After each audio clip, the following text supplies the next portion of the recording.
not only is it, last year was the centennial year for George Rochberg, but there's a big project coming up that I'm really excited to share with you, and I hope you'll join me for. So not only will I be introducing you to the music of a composer you probably haven't heard except for Brianna, who says she works out at the gym to this particular CD of mine, but I imagine most of you do not know the music of George Rochberg. For a variety of reasons, he's not a really well-known household name. We'll just start with the pronunciation of his name. It is actually Rochberg, like R-O-C-K. So now you're an expert. Don't say Rochberg.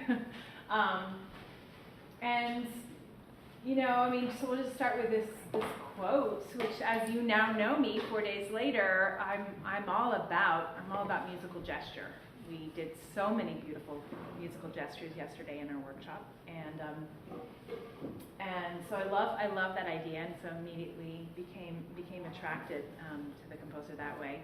But there's another more fundamental reason that I'm attracted to this composer, which is that his music was the soundtrack to my childhood, literally growing up. This is the Concord String Quartet. They were a pretty well-known string quartet in the late 60s until the 80s.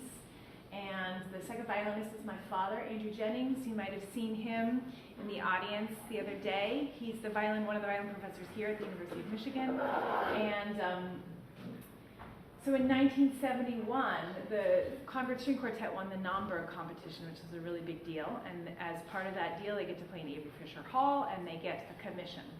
And so they asked George to write them a string quartet. And he did, and here they are rehearsing it. And you know, so one of the amazing things about George Rochberg, he really is a unique American mind, and his compositional style is extremely personal, but it's disjunct, and if you hear it now, you'll probably agree with me, Brianna, it's hard to understand exactly what he's trying to say because he writes in so many different styles and so many different voices. So when he started off writing, his music was very atonal, very serial, very 1960s at the time. Here's the duo for violin and cello.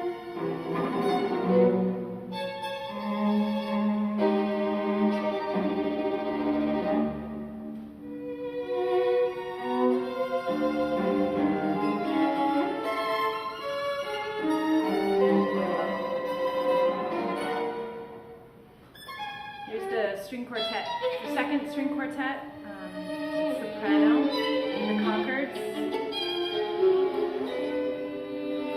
There's a lot of power, a lot of trying to say something, but definitely not something we call tonal music. And then his music shifted. His son died of a brain tumor, and he found that when he went back to writing music, he couldn't write in this serial atonal style anymore. And his music sort of went many different iterations, but neo-baroque, he did a lot of quoting, but then it just became highly romantic, as in this ricordanza for solo cello, piano.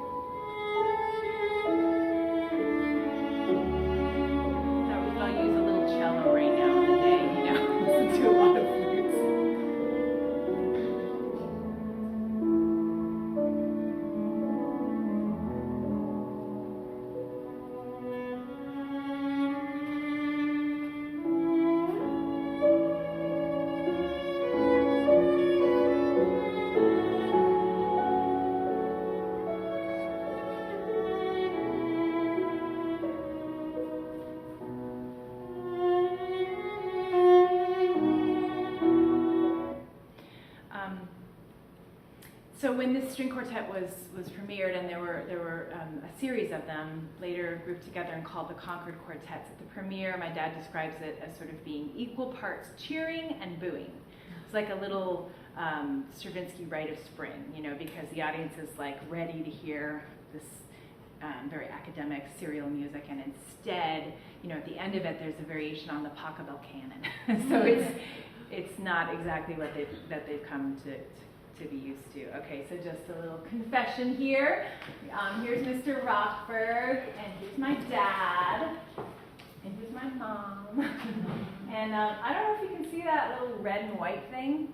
That's me. Oh in some sort of I'm sure outlawed backpack that looks like it had seen better days. It was San Francisco, I think a Chinese restaurant, right? Is that right, Mom? Yeah.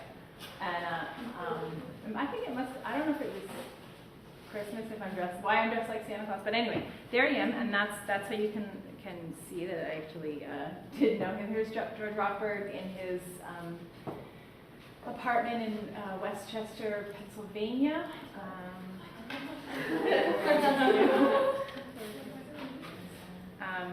So anyway, I wanted to look at his music, and there isn't a lot for flute. But I set about to explore as much as I could, and on this, there's the caprice variations that I transcribed, which we'll spend some time talking about. You have a couple of handouts here, and then there are these two gorgeous pieces that are part of this ukiyo-e style, Pictures of the Floating World, and it kind of, ukiyo-e refers to a style of Japanese woodblock printing, which was very prevalent in the 17th century. So both of the Between Two Worlds, which is for flute and piano, and the Slow Fires of Autumn, which is for flute and harp, sort of explore some Japanese themes in the music themselves. You know, so George, Between Two Worlds, in the composer's words, suggests not only the realms of nature and culture between which we find ourselves tenuously situated, but also the strong feelings that I experienced while living briefly in a strife-torn Middle East. So when I play these pieces, there is a great use of atonality for sure, but then there's extremes. So you'll hear in the very first movement a real intensity, almost a cry, fantasy.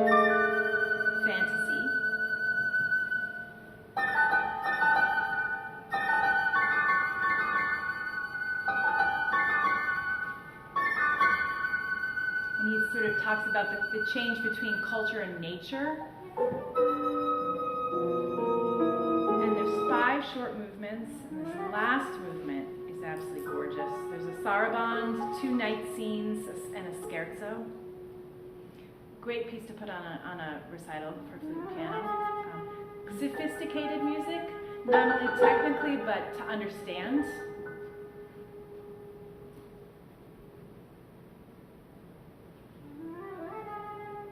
Can't quite imagine working out to this, I have to admit. So cute.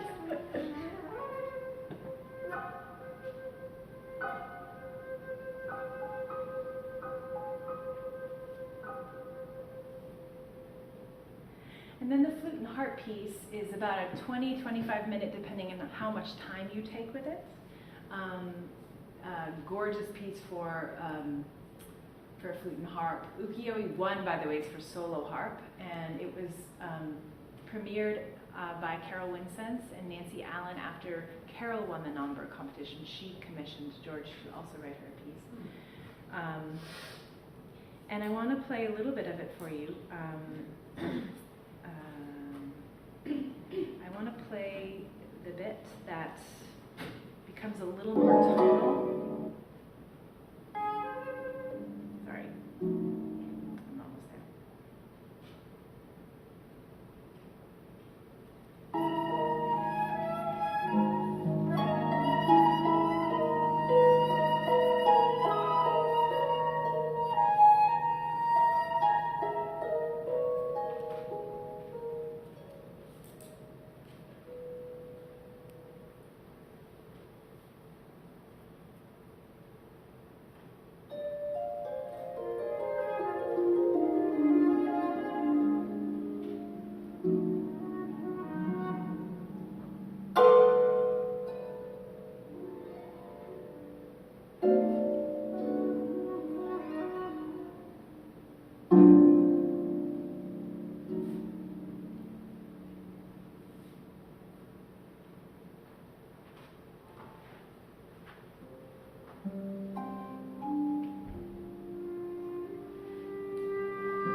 There's this beautiful Japanese folk song that's played 3 times in the solo harp part, each time quieter and quieter until the end.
For me, there's a real sense of expression in this music that is, I think, part of the reason I was so attracted to it. But it has a little bit, sometimes, of a shell around it.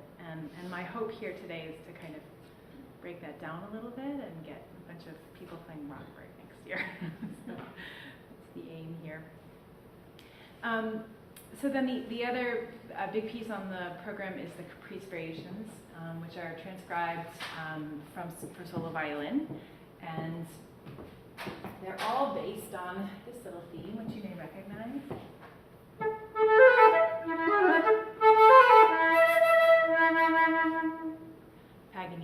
Paganini's 24th Caprice. And the story is that Mr. Rochberg had a daughter who was very interested in dance, like many of us. I know Laura and I both had some ballet origins. A lot of flute players do. And she was sort of grappling with this question of whether or not to go into it as a profession. And so she turned to her father, and in his very sort of contemplative way, he decided to kind of make a project out of it. He's like, well, how can I best advise you? And so the Nutcracker was coming up, and in typical Nutcracker mode, there were many, many performances. In my head, I imagine there's 50 because there's 50 Caprice variations, but he went to all of them. He decided he was going to really make a concerted study out of it and go to each one. But can you imagine, I mean, you've played many Nutcrackers in your life, but what happens with a Nutcracker in the middle of the night when you've played it 20 times, right? Or that's the one always gets in that earworm that always gets in there. So he would come home at the end of the night, and he would make a little sketch, just something brief to sort of clear the air and then be able to retire. And at the end of the process, he ended up advising his daughter, I think, not to go into dance, but she's very happy. She's an academic now. I don't think, upset that she's not a retired ballerina at this point with injuries and who knows elsewhere. So they were turned into this incredible volume of 51 caprices. And the great thing about them is that they are all very much in a different style. And I'm going to pass my version of them around. This is, I did this for ECS, who has the rights to these particular ones. This is a painting, actually, my grandfather did, Christina Jennings, and it's in this Japanese style. And that's why we chose it to be there. But just have a look through them. You have 4 right now. I have one that's actually on my website as well. But they're, so I don't know if I've counted all of the various quotations. In many of them, he'll actually quote or credit a specific piece. So we hear Bach, Haydn, Handel, Beethoven, lots of Beethoven, always lots of Beethoven, Mahler, Schubert, Brahms, Bartok, Schoenberg. He quotes from himself, so he'll borrow the Third String Quartet at one moment. And my father, who is also, as you can imagine, also committed to playing Rochberg, has now performed these and is working on a second edition for them. He's performed them all several times in a big giant chunk, but he has these great images that he brings through as he plays them to sort of help people as they go through them. So I thought we would actually. Can you see this? And I don't think you have this one on here. I'll play this one. I'll just play it on the recording for you. This was, I think, the one that kind of that made me the most excited about performing the set. Let me just make sure I've got the right one. Oh yeah.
So if you heard that, you wouldn't think that's a composer writing in the 1970s, 1980s.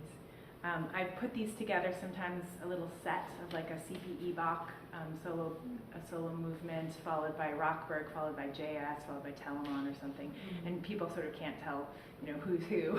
I mean, flute players obviously can, but so that was one of my favorite ones, and that's one of the pieces that got me the most excited about going forward here. This one is a little funky, but you have this one in your book. And this is a parody. I'm going to play this one tonight. This is a parody on the Beethoven 7.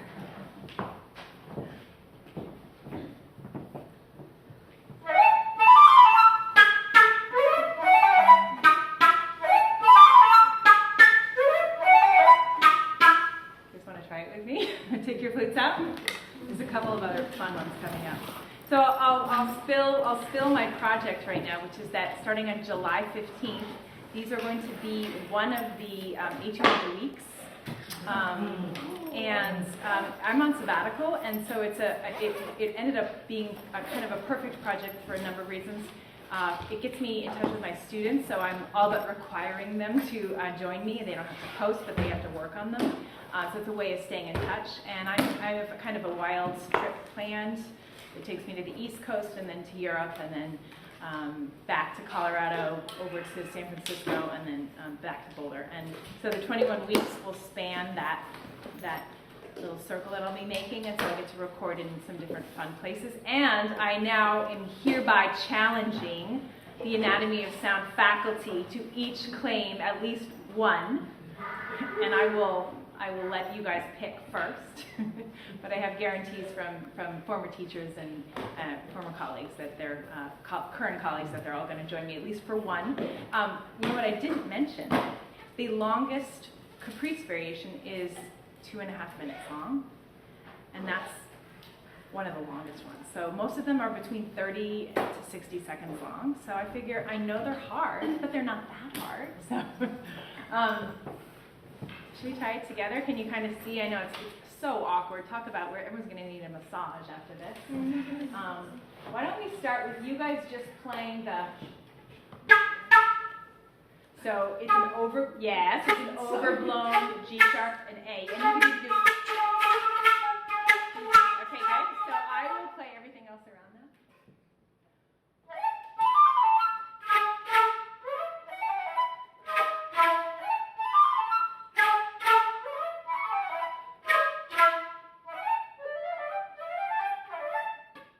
Here you go.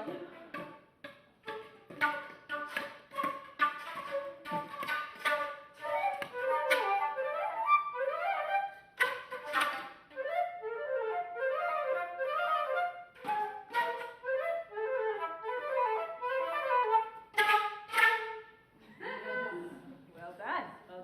So I'll be playing that one today. And I know I played these around quite a bit in the last 10 or so years. I think the first time I played it was actually at Jeannie Baxter's class back in 2007 or something like that. So I very specifically here and when I go to Interlochen next week tried to choose caprices that I've not played before, so hopefully there'll be ones that you haven't seen.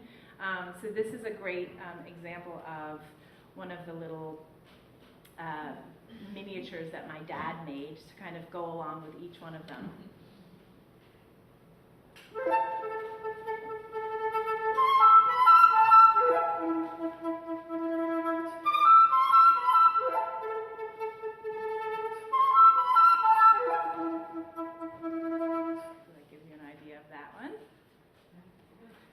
You also have this one, although the photocopy was a little funky. So this just happened to coincide. I could not transcribe this because the multiphonics are the ones that we all know. Right?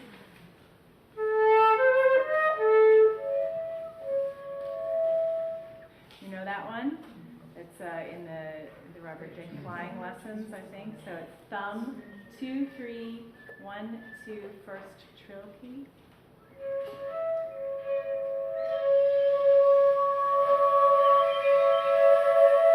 Yes. So when we put it all together, I'll demonstrate and then you guys can do it.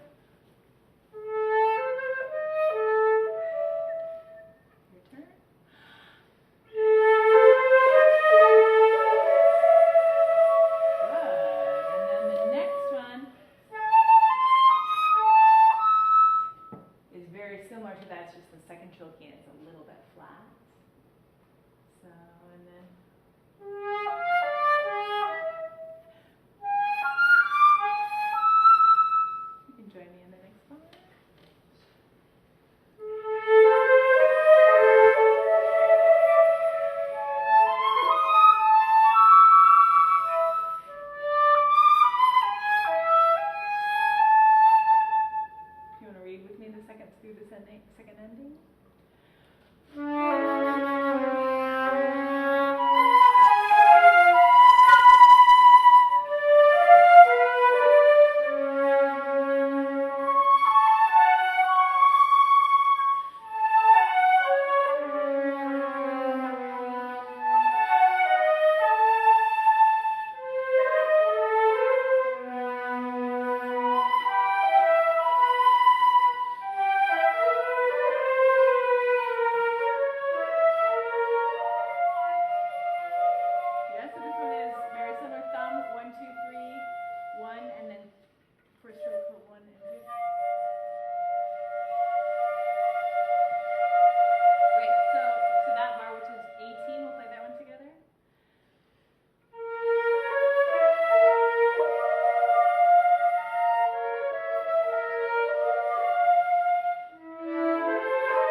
We don't get very much Schubert in our lives.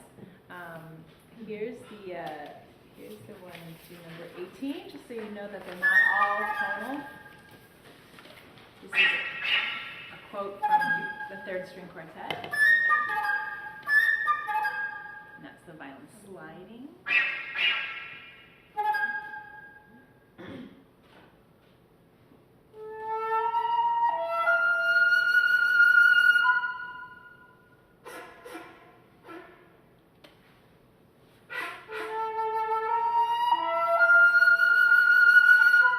Number 18 in the book, Barbara.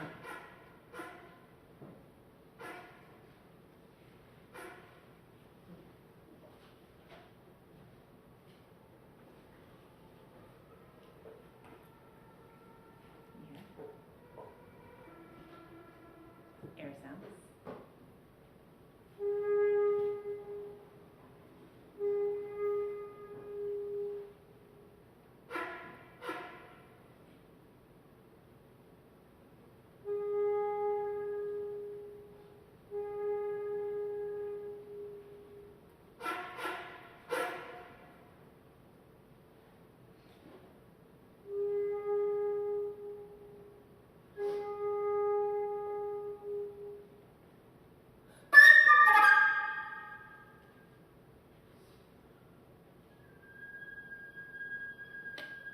Lots of whistle tones, because George oftentimes will have the violin play in the very tippity top of the register. You know how it sounds on the violin? It doesn't sound like that. So we had to find a way to do that, and that's where the whistle tones come in. So one of the things that I've so enjoyed working on these myself and working with my students is it's a different kind of etude, right? So whenever I work with my students on an etude, I always say, okay, what's the point of this etude? Why did the composer write this? And it's usually something like, oh, we're working on octaves, or we're working on connections, or we're working on double tonguing. In these 21 caprices, you're getting the opportunity to try on the different styles, to try on different outfits, and to put everything you can into personifying a Brahms, or a Beethoven, or a Haydn, or mastering extended techniques. And that's what I really have loved about this, is the ability to create so many different colors, styles, personalities within sometimes just a minute, 30 seconds long, something like that. This is one I'll play tonight that's a really cool, actually we have this one here. This is a combination between the Paganini and Brahms violin concertos. I think it's this one.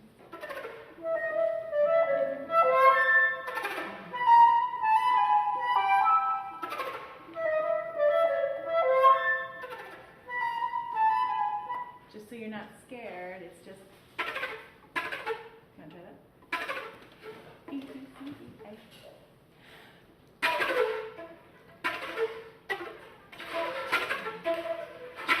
So if you have the music, you guys play the tick-a-tick-a, and I'll play everything else. Okay, so.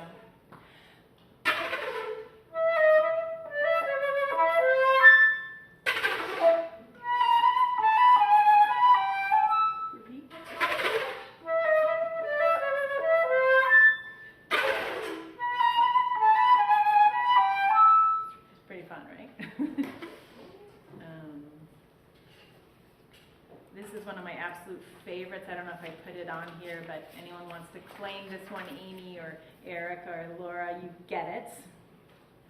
Schubert, that's the one we did before, and this is the last movement, which is again another one of the really crazy caprice variations, where at the end the composer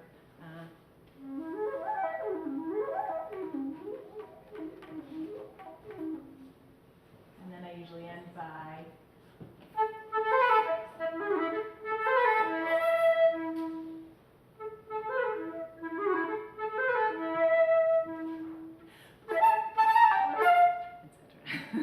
so you know when the piece is over. Sometimes when I play these, I don't know which ones I'll do, so sort of make it up on the spot. But tonight I've actually written some program notes and have a little, I won't do a presentation, a slideshow this way, but so that's how I'm excited about Rochberg. He's the next CD that I do will have Contra Mortem et Tempest, which is a quotation piece for clarinet, piano, and violin, along with Serenata d'Este, which is a beautiful piece for harp and guitar and flute and string trio. And he's written quite a number of pieces that involve flute, but I wanted to be sure to get these three in the first go around, because they're the ones that I was immediately the most attracted to. A couple things. So as I said, the Etude of the Week will start July 15th. I put a couple downloads of some of these. I think there's a different one that you don't have on there. I've also, I'll link to a bunch of other things as it comes up.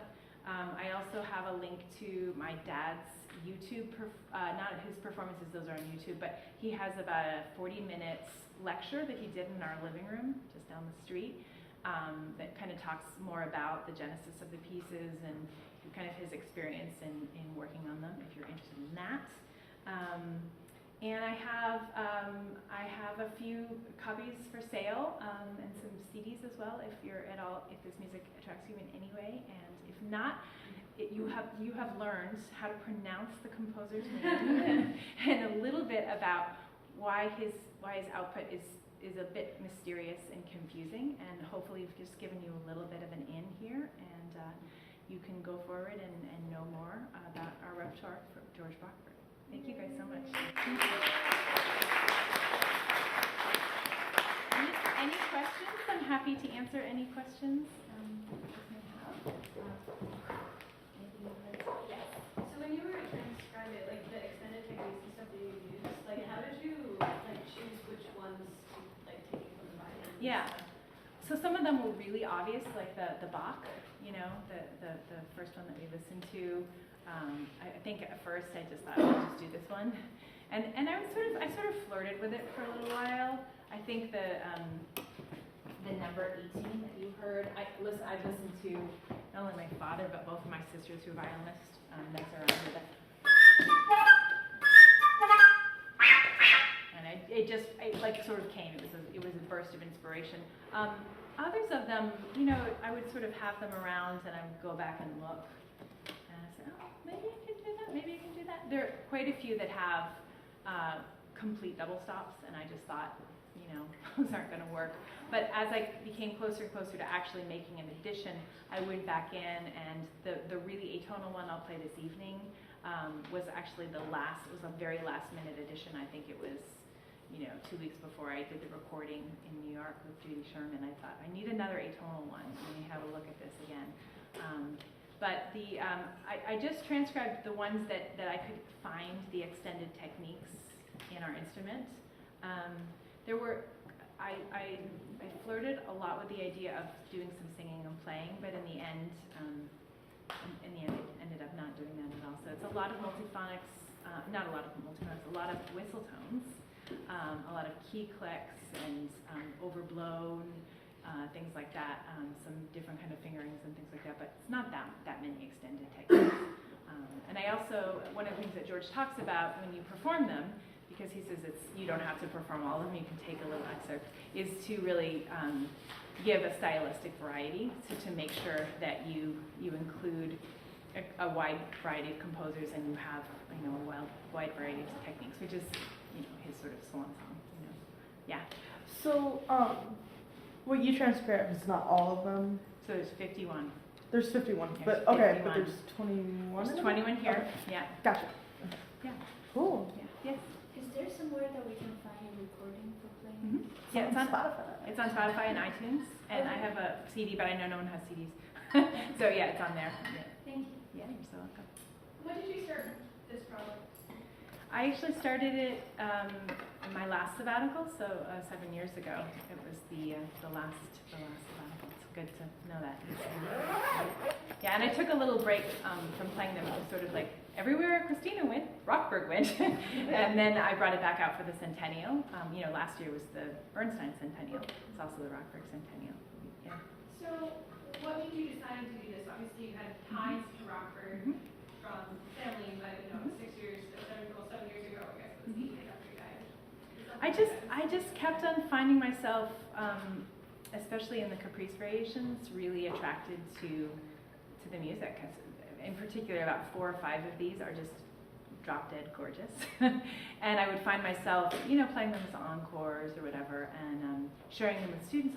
What's that piece? What's that piece? And then, I just was so struck by the fact that flute players just really. Has anyone played any music of George Rochberg? Yeah, so maybe we will going forward. I was really struck by, if I'm not going to do it, who's going to do it? Yeah. So, all of the ones that are on Spotify, are those all the ones that are in the book? Yeah. Okay. Yeah. I know, maybe we could do a volume 2, Volume the 2. missing ones. Yeah, I love that. Thank you for doing the project. My pleasure. Thank you so much for listening.